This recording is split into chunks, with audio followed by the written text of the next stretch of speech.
The great state of Texas enjoys a rich military history and is arguably the forefront in leading our nation to preserving and expanding military installations and their mission. Governor Rick Perry, a United States Air Force veteran, has made it mandate to create a Texas of unlimited opportunity and prosperity through initiatives to improve education, the job climate, lower taxes, and enforce disciplined state spending. Hailing from Paint Creek, a small farming community in West Texas, he is the first Texas A&M graduate to occupy the governor's mansion. He was a junior and senior Yell leader for the A&M Corps of Cadets before spending 4 years in the United States Air Force, where he flew C-130 tactical airlift aircraft in the U.S., Europe, and the Middle East. Governor Perry oversees and appoints members to the Texas Military Preparedness Commission, a commission that provides loans of financial assistance to defense communities to fund projects to enhance the military value of local military facilities. Please join me and welcome a true American patriot, the Honorable Governor Rick Perry.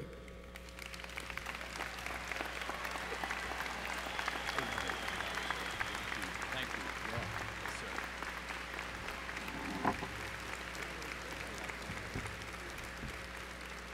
Commander Eubank, thank you very much, and I'd like to thank you and the National President Barnes for your hard work on behalf of this fine organization.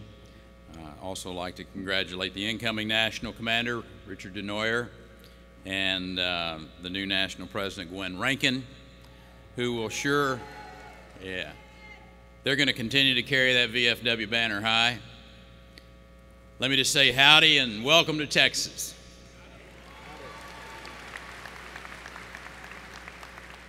You think about it, Texas is a natural fit for the VFW. Our state, this city in particular, as Mayor Castro shared with you, has a deep connection to our nation's military. We're also home to a great deal of veterans of our foreign wars.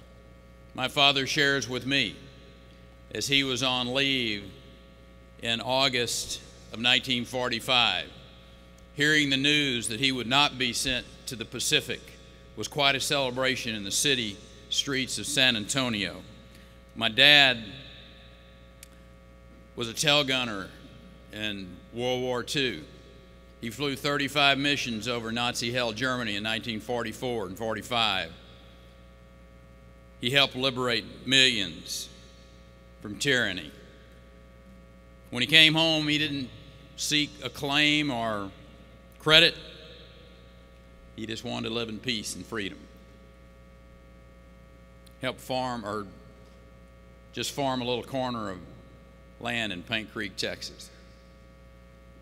His story's not unique.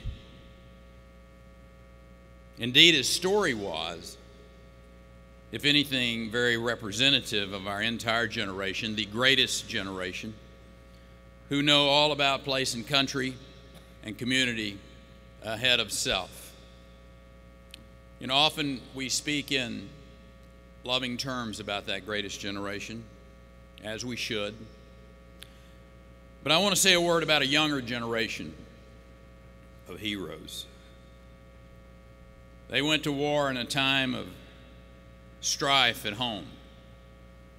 They did incredibly tough duty, not knowing at times when the enemy lurked amongst them in the civilian population. They were called to war as, I should say, they were called to war that our leaders were not prepared to win, because they were not prepared to use the full force of the United States military once they sent their sons into battle. You know these heroes because they sit among you today. You are the American heroes of Vietnam, and I salute you.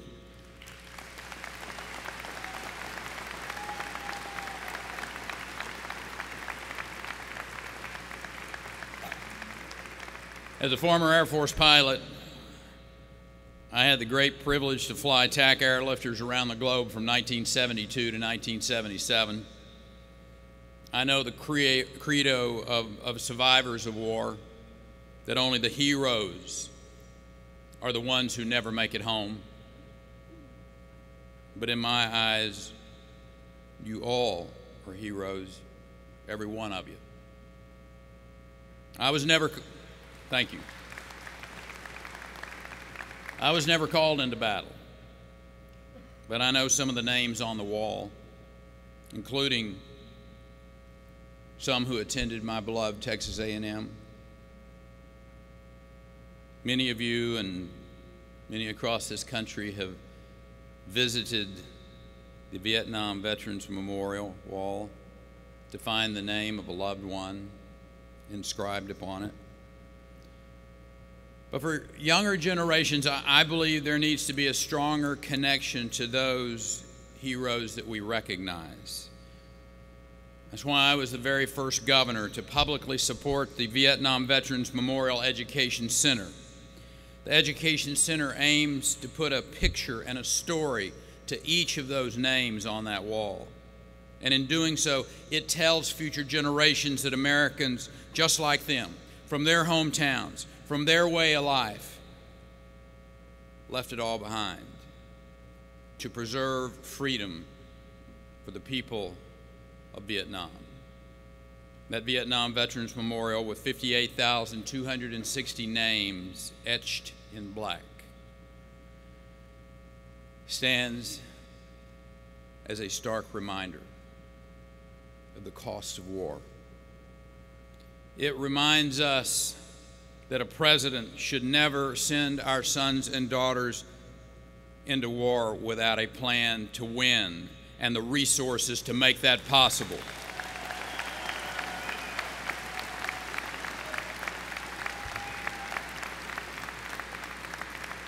It's a dangerous world that we live in today.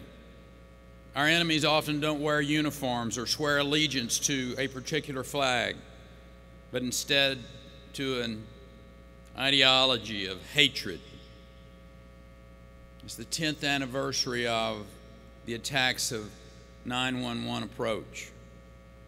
We must renew our commitment to taking the fight to the enemy wherever they are before they strike at home. I do not believe that America should fall subject to a foreign policy of military adventurism. We should only risk shedding American blood and spending American treasure when our vital interests are threatened. And we should always look to build coalitions among the nations to protect the mutual interests of freedom-loving people. It's not our interest to go it alone. We respect our allies, and we must always seek to engage them in military missions. At the same time, we must be willing to act when it is time to act. We cannot concede the moral authority of our nation to multilateral debating societies. And when our interests are threatened, American soldiers should be led by American commanders.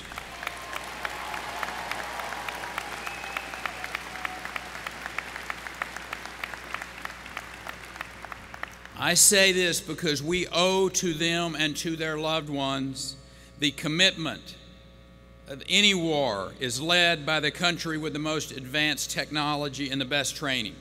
We have the best fighting force in the world. We have a generation of heroes that love this nation, who are willing to sacrifice all that many may be free.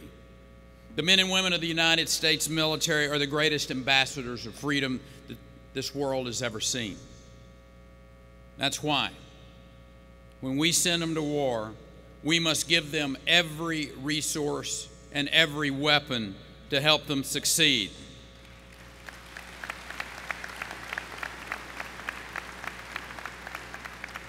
And when they come home,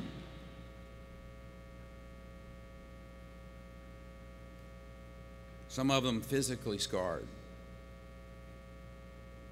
many more scarred in ways that don't show on the surface. we must devote whatever resources are needed to help them heal and live fulfilling lives. A great nation cannot turn its eye away from its wounded warriors. We should honor them with the best health care possible, with help transitioning back into civilian life, and with jobs. It anguishes me to see young men and women come home scarred, feeling isolated, unable to cope with what they've experienced. These are our precious sons and daughters. They are our nation's newest generation of heroes. They are our own flesh and blood. We must take care of them, every one of them.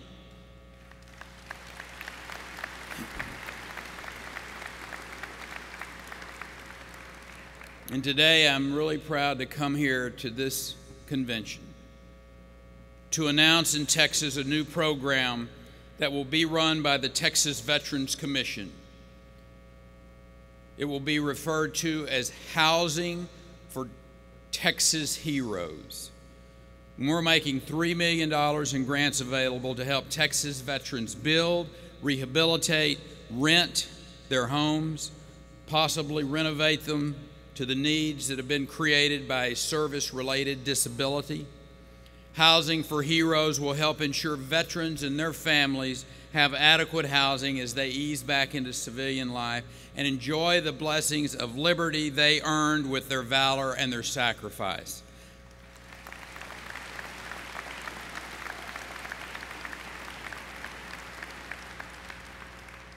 Let me finish with a commendation.